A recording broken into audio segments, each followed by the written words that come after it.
सिर्फ मैंने 5 मिनट एक किस्सा सुनाया, वो सुनकर के आपके दिल में इतना दर्द हो रहा है, तो सोचो जिस बंदे ने झेला है 50 साल पहले ऐसी की तैसी, वो पाप आज भुगतने पड़ रहे हैं। आज बात बात पे धमकी मिलती है न्यूक्लियर छोड़ देंगे, साला 50 साल पहले ठंडा खत्म हो जाता। अरे मुझसे आपसे ज्यादा दर्द तो उस इंसान के दिल में होगा, अजीत डोभाल। आज अजीत डोभाल जी के पास में एनएसए के रूप में वो कार्यरत है, हमारे राष्ट्रीय सुरक्षा सलाहकार, national security adviser Ajit Doval. उस इंसान के दिल का दर्द सोचो, उस इंसान के दिल का दर्द। अरे मैं तो तब पैदा भी नहीं हुआ था, आप में से बहुत सारे लोग शायद पैदा नहीं होंगे। 50 साल पहले, आज से 50 साल पहले, लगभग 50 और 50 प्लस हो सकते हैं, 50 साल पहले वो पाकिस्तान में गए थे सीक्रेट ऑपरेशन पे। भिखारी बन करके रहे थे, भिखारी बन करके। पाकिस्तान में रावलपिंडी के पास में एक जगह है, अभी बात छिड़ी है तो चलो थोड़ा सा आपको बोल देता हूं। रावलपिंडी के पास में एक जगह है कहूटा, और वहां पे कुछ हमारे इंटेलिजेंस के लोगों को भेजा गया था। रॉ और आईबी के कुछ लोग वहां पे गए थे, उनमें से अजीत डोभाल जी भी थे। और तब यह था कि पाकिस्तान शायद उस समय न्यूक्लियर अपना प्रोग्राम शुरू करने वाला था। जो ये बात बात पे धमकी देता ना, परमाणु छोड़ देंगे, परमाणु छोड़ देंगे, ये 50 साल पहले की आपको बात बता रहा हूं। उस समय ये बात चली थी कि पाकिस्तान परमाणु की तरफ अपना एक्सपेरिमेंट, अपनी R&D करने की सोच रहा है, लेकिन इसके बारे में कोई पुख्ता खबर नहीं थी। तब गठन हुआ था, रॉ आईबी की एक टीम बनी थी, और वो टीम पाकिस्तान भेजी गई थी खुफिया इंटेलिजेंस वहां से लेके आने के लिए। उसमें अजीत डोभाल जी भी थे। वो जगह जगह अलग अलग शहरों में पाकिस्तान में रहे थे, उसमें से कहूटा एक जगह है, पंजाब उनका जो प्रोमिनेंस है उसमें थे, रावलपिंडी के पास में। वहां पे एक लैब है, खान रिसर्च सेंटर, KRC। अब उन्होंने देखा वहां पे भिखारी बन के वहां पे आसपास घूमते रहते थे सड़कों पे। वो शक गया उनका कि इस लैब के अंदर, इस खान रिसर्च लेबोरेटरी में शायद परमाणु परीक्षण हो रहा है, शायद इसमें पाकिस्तान अपना परमाणु जो है प्रोग्राम चला रहा है, अपना न्यूक्लियर प्रोग्राम चला रहा है, और परमाणु हथियार बनाने की दिशा में कुछ काम कर रहा है। लेकिन कुछ पुख्ता उनके पास में सबूत नहीं थी, कोई जानकारियां नहीं थी, और भारत के बहुत सारे एजेंट्स वहां पे मारे मारे मारे मारे कई दिनों महीनों तक लगे रहे, पर किसी को कोई क्लू नहीं मिला। अब अजीत डोभाल जी की बुद्धि देखो, ये मैं बात बता रहा हूं आज से 50 साल पहले की। उन्होंने बुद्धि लगाई, क्योंकि पढ़े लिखे आदमी थे, इंटेलिजेंट थे, जो मैं हमेशा कहता हूं प्रोफेशनल थे। उन्होंने ये देखा कि यार अगर परमाणु के ऊपर कोई काम कर रहा है, कोई अनुसंधान कर रहा होगा, कोई रिसर्च कर रहा होगा, तो रेडिएशन आएगा शरीर में, उसकी स्किन पे रेडिएशन आएगा, बालों में रेडिएशन आएगा, कहीं ना कहीं कोई ऐसा सबूत मिलेगा, सुराग मिलेगा। तो भिखारी के भेष में करते करते उन्होंने उनके वैज्ञानिकों का पीछा किया, और ये देखा कि वो लोग बाल कहां पे कटवाते हैं। उस नाई को ढूंढा, और जब उन्हें एक नाई समझ में आया कि भाई ये साइंटिस्ट यहां से निकलते हैं लैब से, यहां इस नाई के पास जाके बाल कटवाते हैं, तो उन्होंने अपनी जान को जोखिम में डाल करके उस नाई के यहां से बालों के सैंपल कलेक्ट किए। जो उस लैब में काम करने वाले पाकिस्तान के साइंटिस्ट थे, वैज्ञानिक थे, उनके बालों के सैंपल लेके अपने सोर्सेज से भारत तक वो भिजवाए, और भारत भिजवा के बोला कि इनको फटाफट अपनी लैब में चेक करवाओ, देखो कुछ मिलता है क्या। और दोस्तों, वो जब बाल यहां पे चेक हुए भारत में, उन बालों में भर भर के रेडिएशन मिला।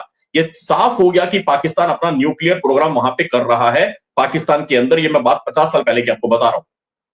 अब जब ये क्लियर हो गया कि भाई ये सारा काम वहां पे हो रहा है, तो अजीत डोभाल को लगा कि भाई इसको तो रोकना पड़ेगा। अगर इसने परमाणु हथियार बना लिया तो ये तो पूरी मानवता के लिए खतरा, ये तो पागल लोग हैं। जो मैं आपको अभी लाइव में बताया था कि किसके पास में पता ही नहीं, सरकार चला रही है, आर्मी चला रही है, जिहादी चला रहे हैं, किसी को मालूम ही नहीं किसके पास बटन है। ये बात 50 साल पहले अजीत डोभाल जी को मालूम थी।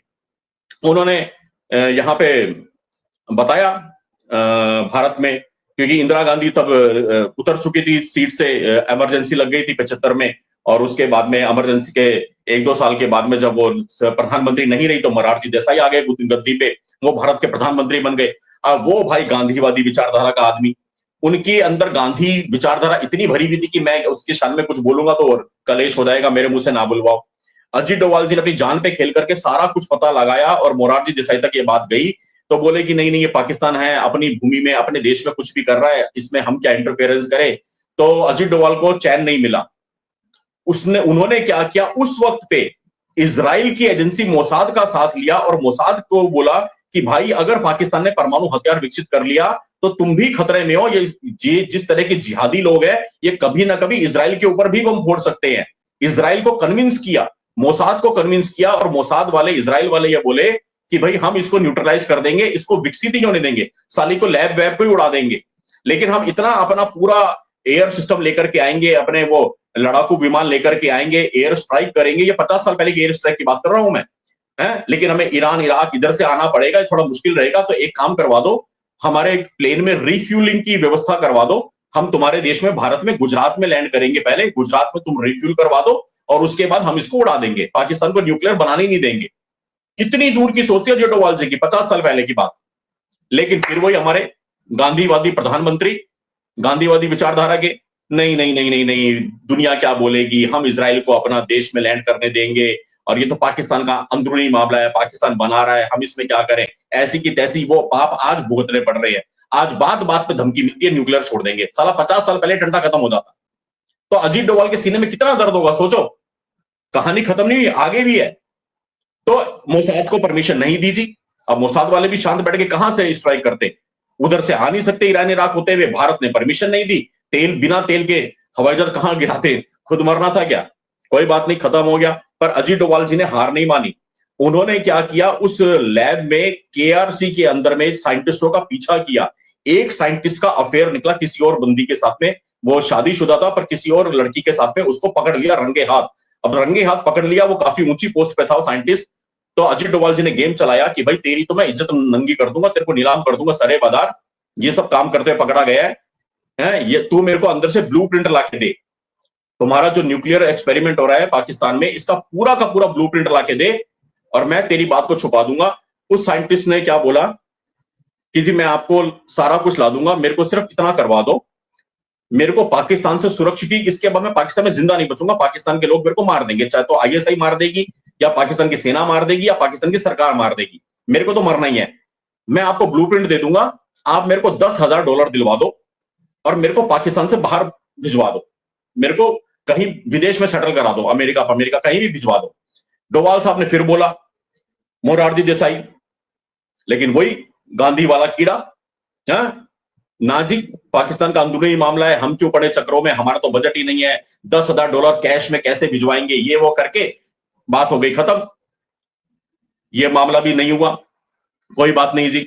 यहां भी इनको चैन नहीं पड़ा। एक दिन उसके बाद वहां हो गया तख्ता पलट पाकिस्तान में। आर्मी चीफ थे तब जियाउल हक शायद, और उन्होंने वहां के सिटिंग पीएम को हटा करके वहां पे सत्ता काबिज कर ली, कुर्सी पे बैठ गए उनका आर्मी चीफ जियाउल हक। अब जियाउल हक ने एक दिन फोन घुमा दिया, वैसी सबको फोन करने की उनको चुल रहती थी, ऐसे ही भारत के प्रधानमंत्री को भी फोन कर दिया, मोरारजी देसाई जी को। अब जब फोन कर दिया, इधर उधर की बातें होने लगी, तो मोरारजी शो में आके किया पिया कुछ नहीं, साला खाया पिया कुछ नहीं, गिलास थोड़ा बाहर आना, क्या बोल गया फोन पे। मोरारजी देसाई कहते हैं, जनाब आपको क्या लगता है, हमें पता नहीं आप अपने मुल्क में अंदर ही अंदर क्या कर रहे हो, क्या आपको क्या लगता है हम यहां बैठ के मूंगफलियां छील रहे हैं? हमें आपकी सारी खबर है, हमें पता है आप अंदर ही अंदर क्या क्या बना रहे हो, क्या एक्सपेरिमेंट कर रहे हो, क्या विकसित कर रहे हो, हमें सब मालूम है। फोन रखते ही भाई साहब जियाउल हक की ट्यूबलाइट ऑन हो गई, एंटीने खड़े हो गए, वो समझ गए कि ये क्या इशारा कर रहे हैं। वो ये भी समझ गए कि इतनी बड़ी न्यूज लीक हुई है तो मतलब हमारे देश में, पाकिस्तान में इंटेलिजेंस के बंदे हैं, इनके रॉ के आईबी के बंदे हैं। मेरे दोस्तों, चुन चुन के आईएसआई को एक्टिव कर दिया और चुन चुन के हमारे एजेंट्स मारे हैं। पाकिस्तान ने हमारे एजेंटों को एक एक करके मारा, बेदर्दी से मारा। 50 साल पहले हमारे जितने एसेट्स थी, हमारे जितने जासूस थे वहां पे, बिना वर्दी के जासूस, सब के सब बेचारे वहां पे वीरगति को प्राप्त हो गए, अपने प्राणों का बलिदान दे दिया एक बेवकूफी के चक्कर में। अरे फिल्म बनानी तो इस पे बनाओ ना, ये बॉलीवुड के भांडो। तो आज जो मैं आपको कहानी बता रहा हूं, क्यों बता रहा हूं, क्योंकि 50 साल पहले का ये दर्द अजीत डोभाल जी के दिल में होगा। आप में से बहुत सारे लोगों को ये किस्सा मालूम होगा, अगर आपको नहीं मालूम है तो जो लोग सुन रहे हैं सुन के बताओ कितना दर्द हो रहा है। दर्द हो रहा है ना दोस्तों?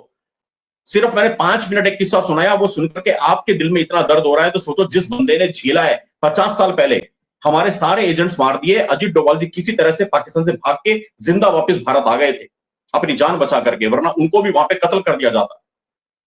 अपने जान पे खेल के उन्होंने सारा काम किया, भिखारी बन के सब पता लगाया, उन्होंने मोसाद को सेट कर लिया, उन्होंने साइंटिस्ट को सेट कर लिया, लेकिन गांधीवादी विचारधारा ने ऐसी की तैसी करवा दी और ये पाकिस्तान परमाणु शक्ति बन गया। और आज बात बात में धमकी देता है परमाणु छोड़ देंगे, वरना 50 साल पहले स्यापा खत्म था। तो आज अजीत डोभाल जी के पास में फिर से मौका है। 50 साल पहले जो देश के प्रधानमंत्री ने उस समय उनका साथ नहीं दिया, आज देश को ऐसा प्रधानमंत्री मिला है जो युद्ध के समय सांस भी लेता है तो अजीत डोभाल जी से पूछ के लेता है। कि भैया कितनी सांस लेनी है, कितनी छोड़नी है। आज उनकी इतनी कदर है, आज उनकी इतनी वैल्यू है।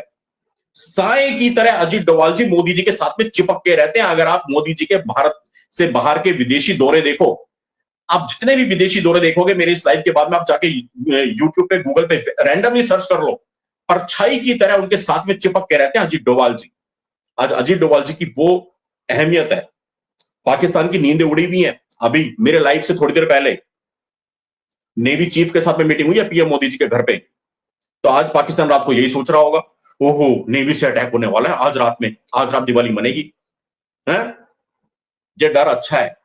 हर रोज रात को पाकिस्तान सो नहीं पाता, 2-2 बजे, 2:30 बजे प्रेस कॉन्फ्रेंस कर रहा है पाकिस्तान।